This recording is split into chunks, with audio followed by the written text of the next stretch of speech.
إن الحمد لله نحمده ونستعينه ونستغفره ونعوذ بالله من شرور أنفسنا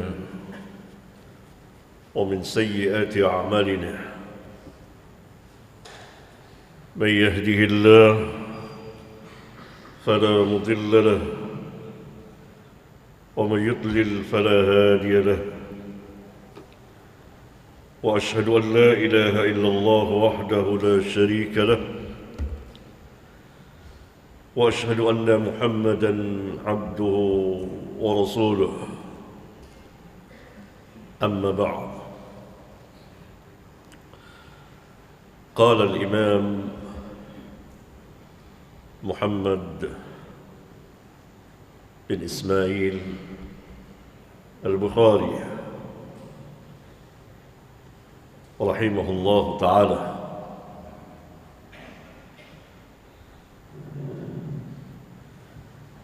bab ke-58 dari Kitab At-Tauhid, bab qaulillah ta'ala wa nad'u al-mawazin al-qist liyawm al-qiyamah. Surat Al-Anbiya ayat 47. Dan kami letakkan, yakni kami hadirkan timbangan al-mawazin, bentuk jamak dari mizan, dengan adil, liyaumil qiyamah, pada hari kiamat.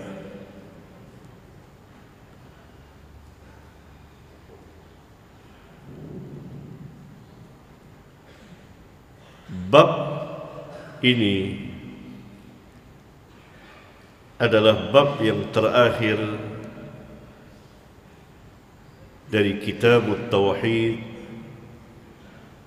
dan sekaligus bab yang terakhir dari kitab Al-Jami'us Sahih Al-Musnad min Sunani Rasulullah sallallahu alaihi wa ala alihi wasallam wa ayyamihi.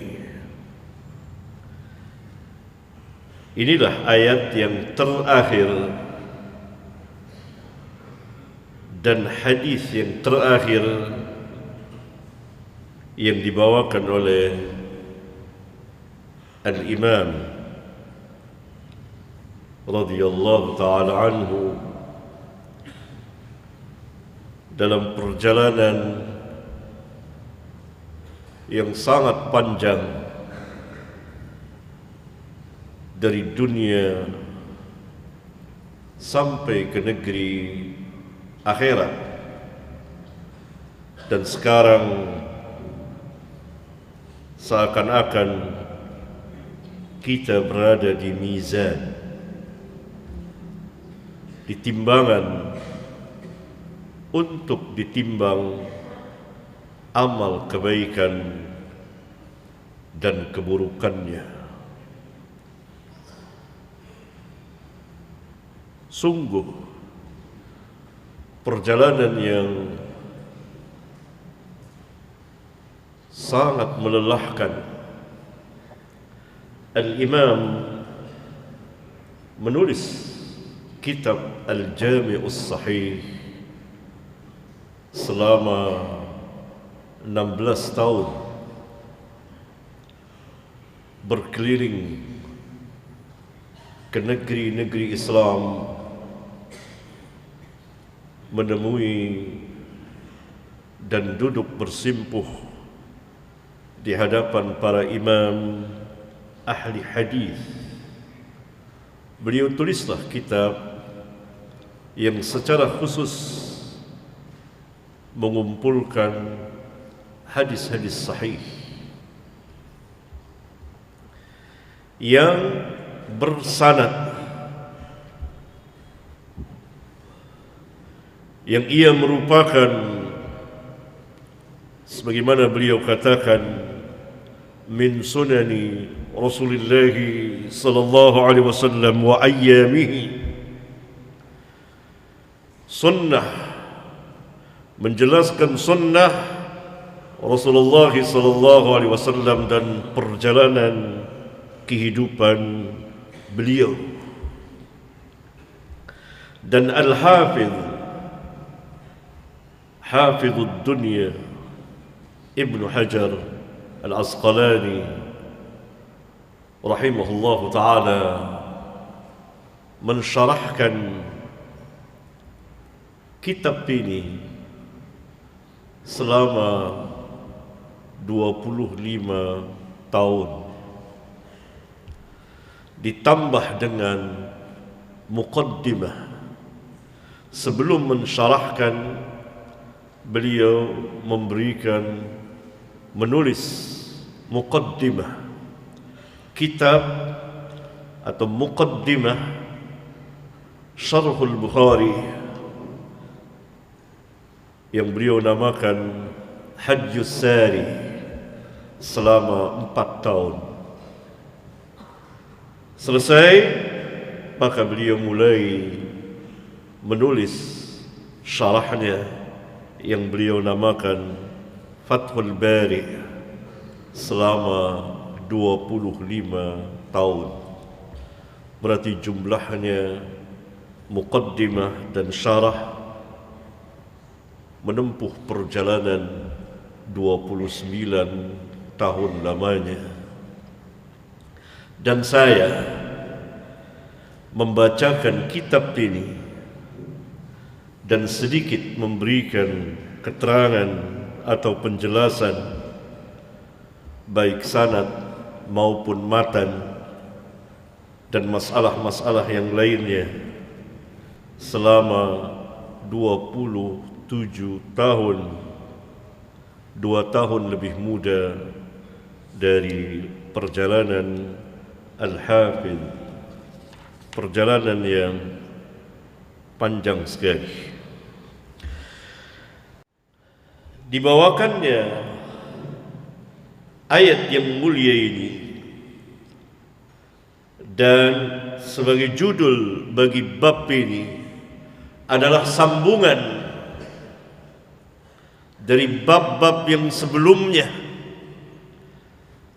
bahwa amal-amal hamba akan ditimbang nanti pada hari kiamat.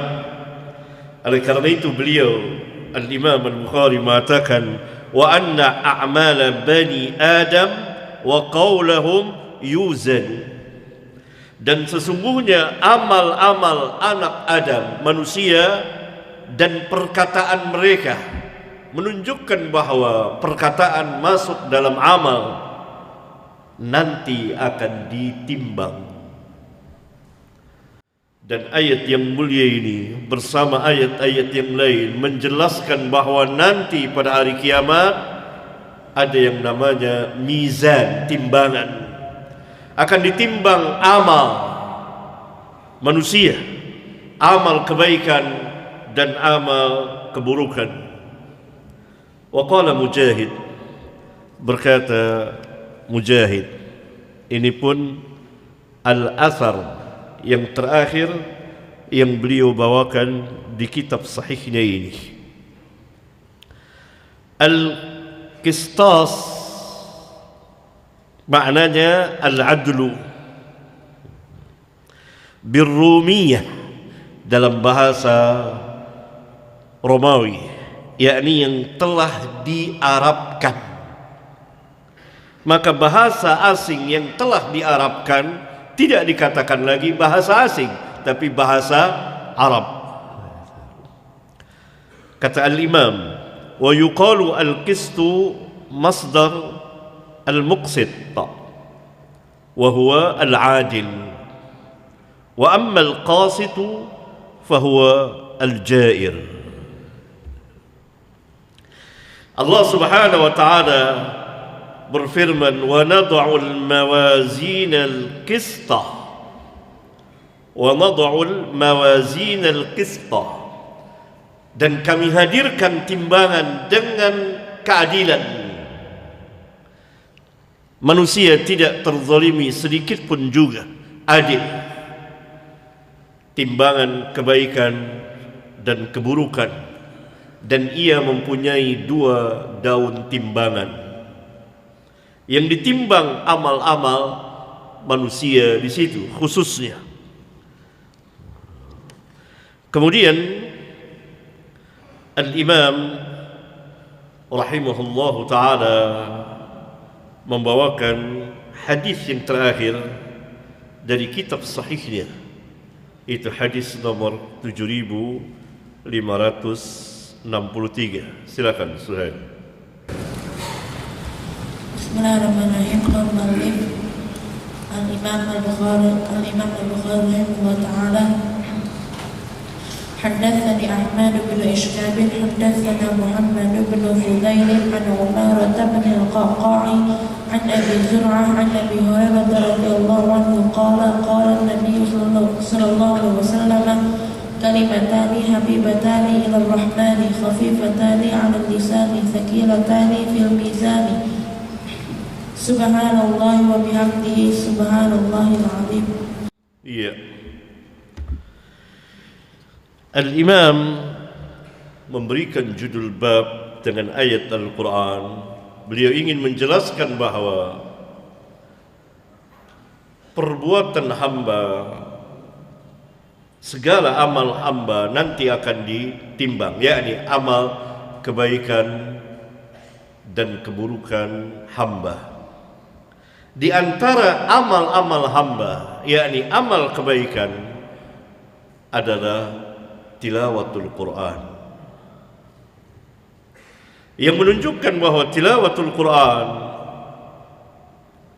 itu adalah dari perbuatan hamba, sedangkan Al-Qurannya adalah kalamullah. Qiraahnya, tilawahnya adalah perbuatan hamba. Kalau ia perbuatan hamba, maka ia adalah makhluk. Maka bab yang ke-58 ini sebagai sambungan dari puluhan bab yang sebelumnya, yang Al-Imam ingin menjelaskan bahawa perbuatan hamba itu makhluk. Salah satu dari perbuatan hamba adalah tilawatul Quran, qiraatul Quran, maka ia makhluk. Sedangkan yang dibaca oleh hamba adalah kalamullah, dan ia bukan makhluk. Maka Al-Imam terakhir, antara hadis yang pertama dan hadis yang terakhir sangat sesuai sekali. Di awal kitab sahihnya beliau membawakan hadis innamal a'malu binniyat, bahawa segala amal, beliau mulai menulis kitab ini dengan menegakkan keikhlasan, karena segala amal harus tegak dengan keikhlasan kepada Allah tabaraka wa taala. Maka berjalanlah hadis demi hadis sampai akhir hadis. Dan itu amal dia, amal manusia. Maka pada akhirnya amal-amal itu nanti akan ditimbang pada hari kiamat. Barang siapa yang berat timbangan kebaikannya dari kejahatannya, maka dia ahlul jannah. Barang siapa yang berat timbangan kejahatannya dari kebaikannya, maka dia ahlun nar. Kalau ia orang yang kafir, maka ia kekal di dalamnya selama-lamanya. Kalau ia seorang mukmin, ahlul iman, dan ahlul iman berlebih kurang keimanannya, maka dia akan dikeluarkan dari neraka dengan rahmat dan syafaat, dengan rahmat Allah, dan ada syafaat dari Nabi yang mulia sallallahu alaihi wasallam, dari para malaikat, dari para nabi, dari orang-orang mukminun, dan terakhir adalah Rabbul Alamin. Karena itu Rasulullah sallallahu alaihi wasallam di dalam hadis sahih yang dikeluarkan oleh Bukhari dan Muslim, beliau bersabda, "Yakhruju minan nar man qala la ilaha illallah." Akan keluar dari neraka orang-orang yang mengucapkan kalimat, yakni meyakini, mengimani la ilaha illallah. Yakhruju minan nar, yakhruju minan nar, yakhruju minan nar. Sampai 3 kali beliau mengatakan walaupun dia hanya memiliki keimanan yang paling kecil dari yang paling kecil, akan keluar dari neraka nanti. Ini perbedaan antara iman dengan kekufuran. Maka sesuailah hadis pertama dengan hadis terakhir yang dibawakan oleh Al-Imam. Oleh karena itu, perbuatan beliau ini menjadi sunnah hasanah, diikuti oleh para imam. Mereka mengakhiri kitab mereka dengan hadis yang mulia ini. Hadis yang mulia ini. Di antaranya adalah yang mensyarahkan kitab ini Al-Hafidh Ibnu Hajar rahimahullahu ta'ala mengakhiri kitab Bulughul Maramnya dengan hadis kalimatani habibatani ila Rahman dan seterusnya. Dan demikian juga para imam.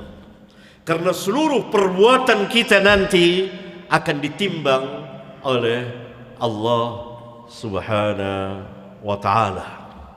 Dan dalam khitam, dalam akhir dari perjalanan kita, akhir dari segala sesuatu, akhir dari majlis, akhir dari tulisan, disukai kita bertasbih, memuji Allah Tabaraka wa ta'ala. Maka tepat sekali Al-Imam membawakan hadis ini.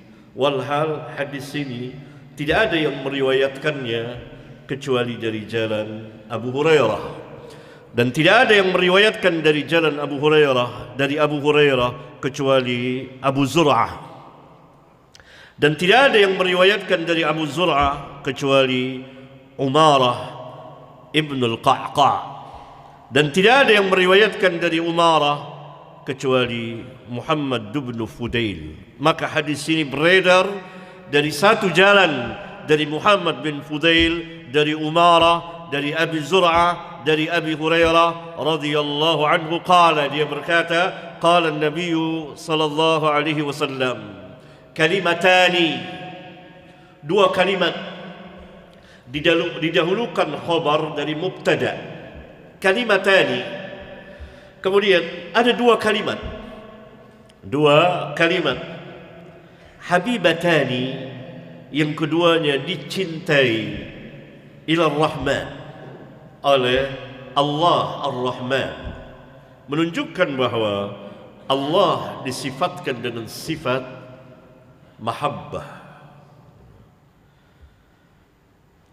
Keduanya khafifatani, ringan, ala lisan, diucapkan, yakni mudah, tidak sulit. Tetapi thaqilatani fil mizan, keduanya berat di dalam timbangan nanti pada hari kiamat. Kalimatani bentuk khabar, bukan mubtada. Habibatani sampai thaqilatani fil mizan itu na'tun, sifat. Semakin panjang sifatnya, semakin orang ingin mengetahui mana mubtada'nya. Didahulukan bentuk khabar dari mubtada. Mubtada'nya adalah subhanallahi wa bihamdihi subhanallahil azim. maka mengakhiri segala sesuatu, mengakhiri majlis, mengakhiri tulisan dan semuanya dalam khitam disukai bertasbih dengan memuji Allah Subhanahu wa taala. Maka selesailah kitab ini yang selesailah Al-Imam membawakan hadis ini dengan mengakhiri kitabnya. Al-Imam mengakhiri kitab sahihnya dengan membawakan hadis ini. Selain menjelaskan madhab beliau, madhab para imam kaum salaf, bahawa qiraah berbeda dengan makruh, bacaan berbeda dengan yang dibaca. Bacaan adalah perbuatan hamba dan perbuatan hamba adalah makhluk, sedangkan yang dibaca adalah kalamullah, dan kalamullah bukan makhluk, ia adalah firman-firman Allah. Kalamullah berbeda.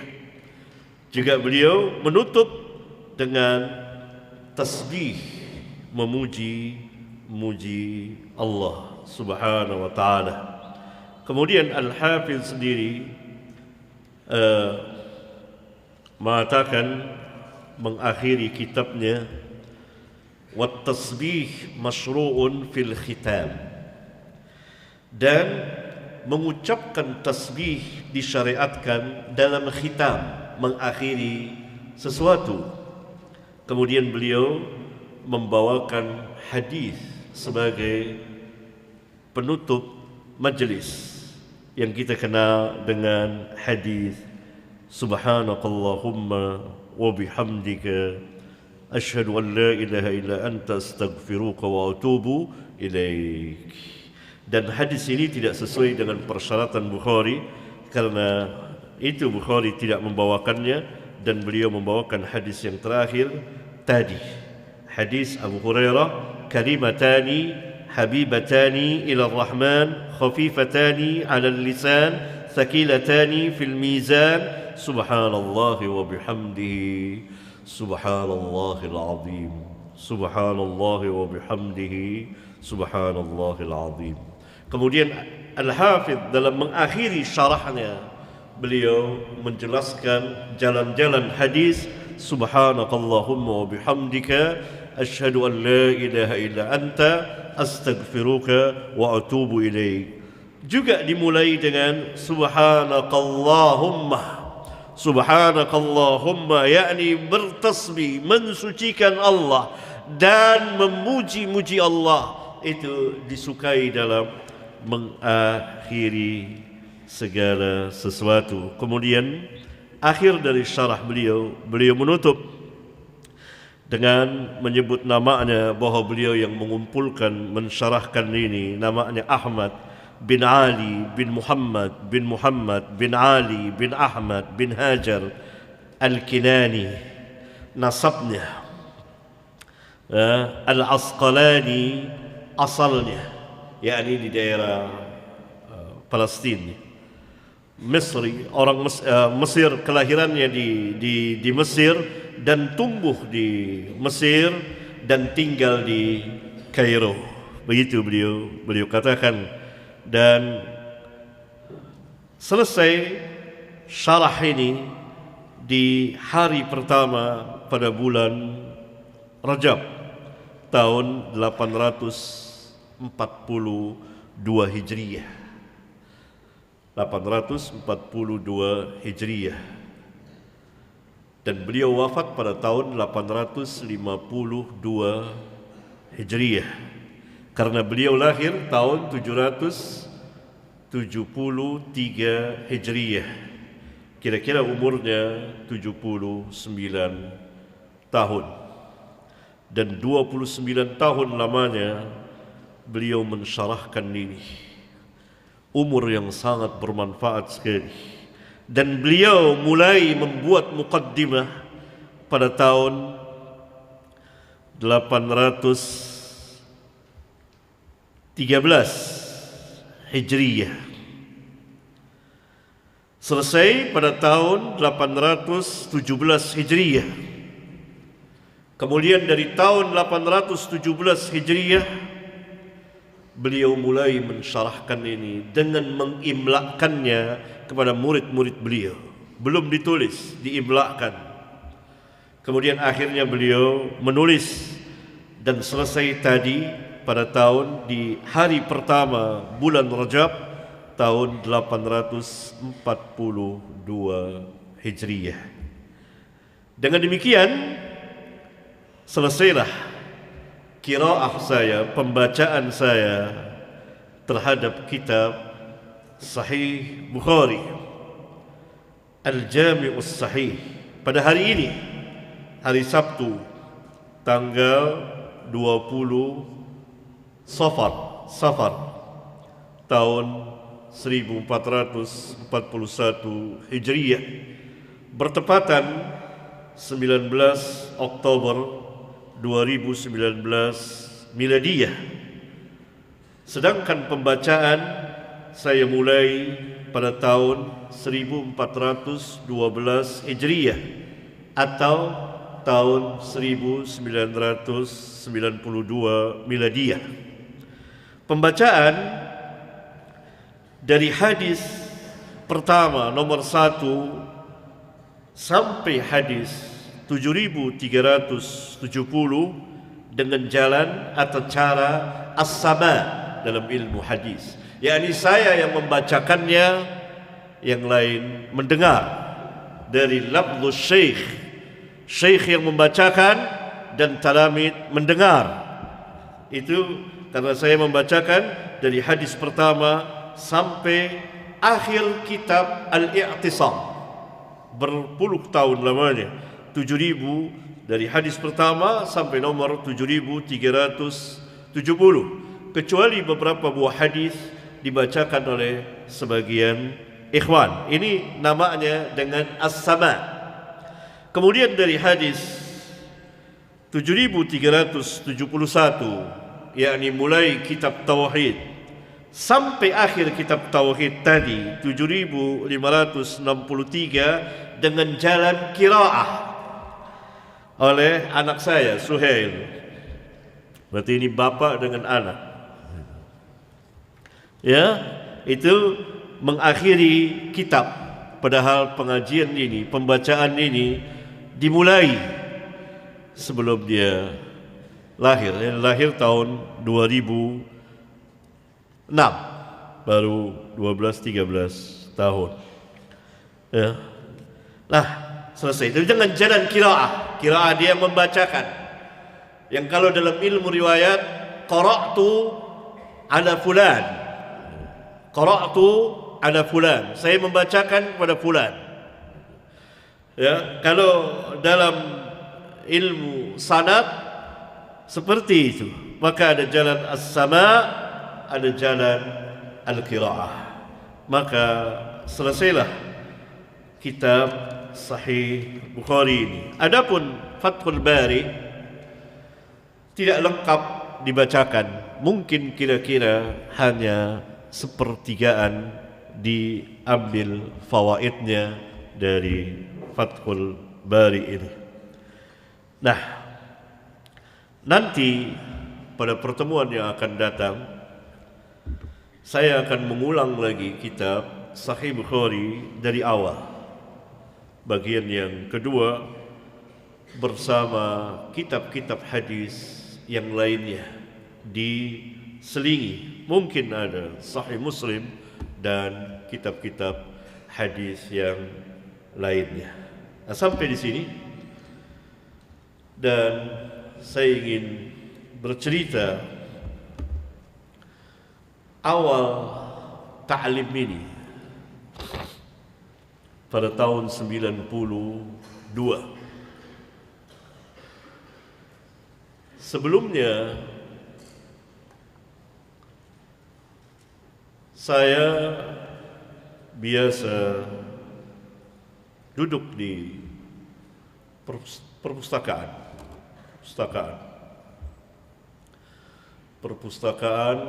oleh lembaga pendidikan bahasa Arab dari kerajaan Saudi Arabia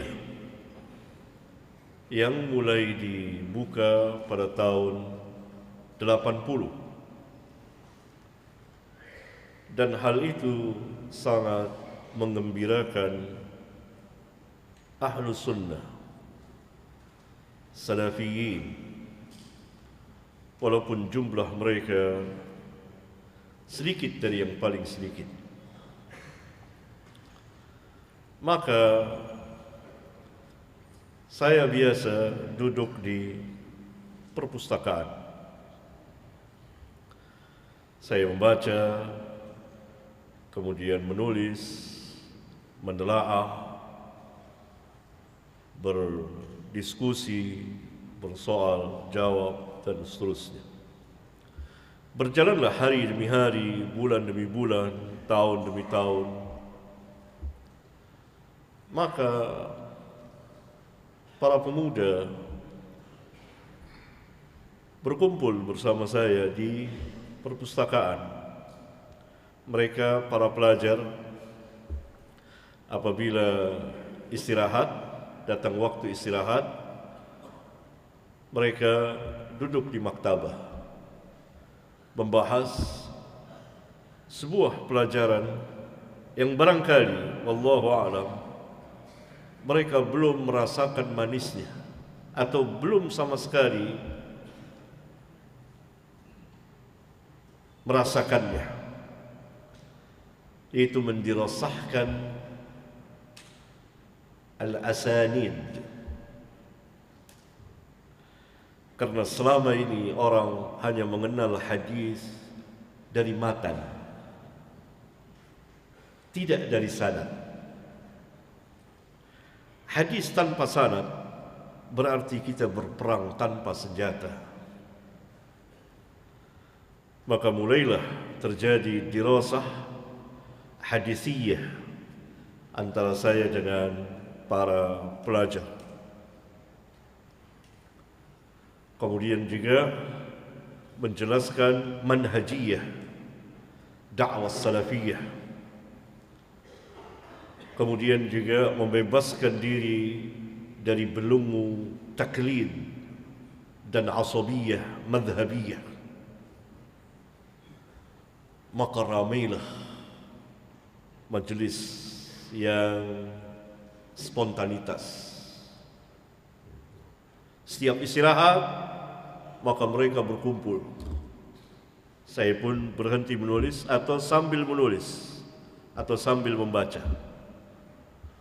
Soal jawab mengenai hadis, mengenai fikih, dan lain-lain. Dan mereka datang dari berbagai penjuru Nusantara dan dari berbagai macam latar belakang perdatangan. Bukan hanya pelajar, juga orang-orang yang lainnya. Akhirnya ramai dan terus bertahun, sehingga terjadilah semacam mungkin ya perdebatan terus ya di para pelajar.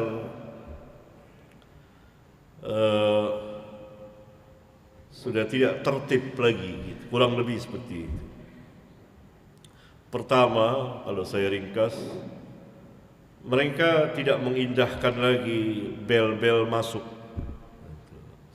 Mereka asyik duduk dengan saya.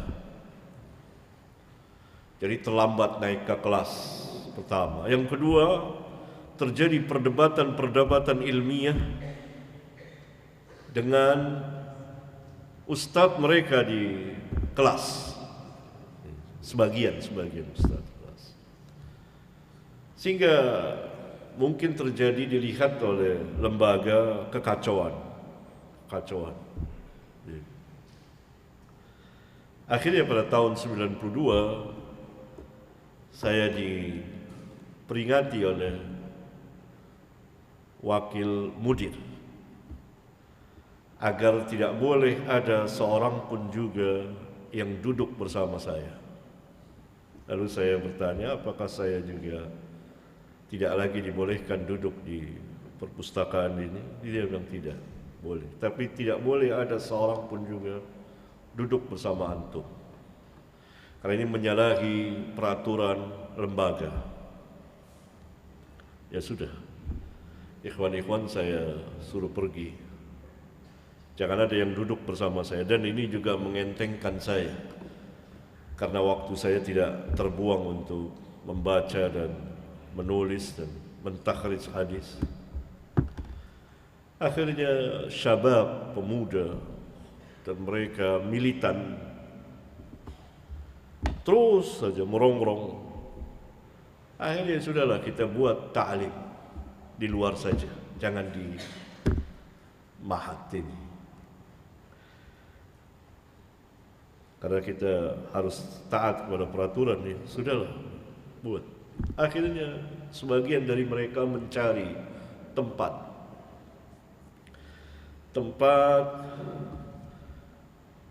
ketemulah di Jalan Pramuka, dapat sebuah musola kecil, minta izin. Di situ akan diadakan pengajian mahasiswa Libya, izinnya. Datang lapor ke saya, sudah ada Ustaz di mana? Iya, nggak apa-apa, hanya berapa orang saja ya, saya bilang. Khusus anak-anak Libya yang sudah mapan berbahasa Arab, sehingga tidak memayahkan saya untuk menerjemahkannya, seperti antum belajar di maktabah dengan saya. Hanya kita tidak bisa lagi bongkar pasang kitab, karena waktu di maktabah itu berebutan syabab buka kitab ini, sehingga terjadilah perubahan secara besar-besaran. Orang mau merujuk kepada kutubul ulama. Ya sudah, apa yang akan kita bahas? Saya bilang, saya bacakan pada antum kitab tersahih sesudah kitabullah, dan kitab ilmu terbesar sesudah kitabullah, kitab Sahih Bukhari. Saya girang, sahabat. Berapa orang? Kapan kita mulai? Hari apa? Ya hari Sabtu. Kalau hari biasa saya ada di maktabah, waktu saya habis di sini. Sabtu. Antum pun belajar. Sabtu kan libur. Sabtu. Itulah pilihan hari Sabtu itu dia, karena mahasiswa kan libur. Tidak hari biasa, dan dipilih pagi supaya masih cerah. Waktu itu mulainya jam 6:30 atau jam 7 gitu. Pagi, hanya 1 jam. Maka mulailah belajar, memakai papan bor, tulis takhrij hadis gini. Dan saya tidak menerjemahkan kecuali sedikit-sedikit mana, terus bahas, nanti dibahas di. Tetapi karena ini di musola kecil, dan saya 1-2 tahun tidak mengajar umum karena ada beberapa satu dan lain hal, maka didengar oleh orang-orang awam bahwa saya buka pengajian di sana. Maka mereka pun datang, 1, 2, lama-lama berdatangan. Makin hari makin banyak. Saya tetap mengajar, tidak diterjemahkan kecuali sebagian. Lama-lama mereka minta diterjemahkan. Akhirnya justru yang lebih banyak orang awamnya dari pelajar yang aslinya. Maka bercampurlah, akhirnya jadilah ya sudah pengajian umum. Maka berkuranglah ilmu itu, sehingga dirasah al-asanid dan pembahasan yang lainnya mengenai takhrijul hadis hilang. Ya, orang-orang awam ya sudah barangkali bermanfaat dari firqah-firqah sesat sebagiannya dan macam-macam pada berdatangan. Ya sudah, mau bilang apa? Pengajian harus terus ada. Ya, ada 1-2 pelajar yang ASEANnya kembali lagi ke maktabah. Kembali ke asal lagi, ke maktabah. Sudah nggak bisa nyampur di para pelajar, nggak mungkin. Dan pelajaran sudah sangat kurang sekali saya berikan. Karena disesuaikan dengan yang hadir. Karena ilmu tidak boleh diberikan kecuali kepada orang yang sanggup menerimanya. Akhirnya kita kembali lagi ke maktabah. Maktabah tetap saja mereka bandel para pemuda ini ya tetap merubung.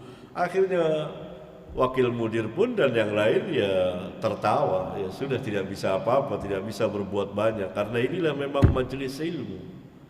Sudah akhirnya berlangsung, nggak dilarang lagi. Hanya selang sebentar saja pindah lagi ke maktabah. Maktabah lagi Ustaz, maktabah lagi. Kumpul lagi di maktabah, ramai lagi, semakin ramai. Ya sudah nggak bisa dilarang lagi. Ya gimana? Saya tidak bisa mencegah. Ini syabab, ini dakwah salafiyah. Ya, dan akhirnya ya pisah, yang pelajar lebih banyak di maktabah, yang awam lebih banyak di pengajian ini. Tapi ada beberapa pelajar tetap mengikutinya, pelajar Libya. Itulah awal dari ta'lim Sahih Bukhari.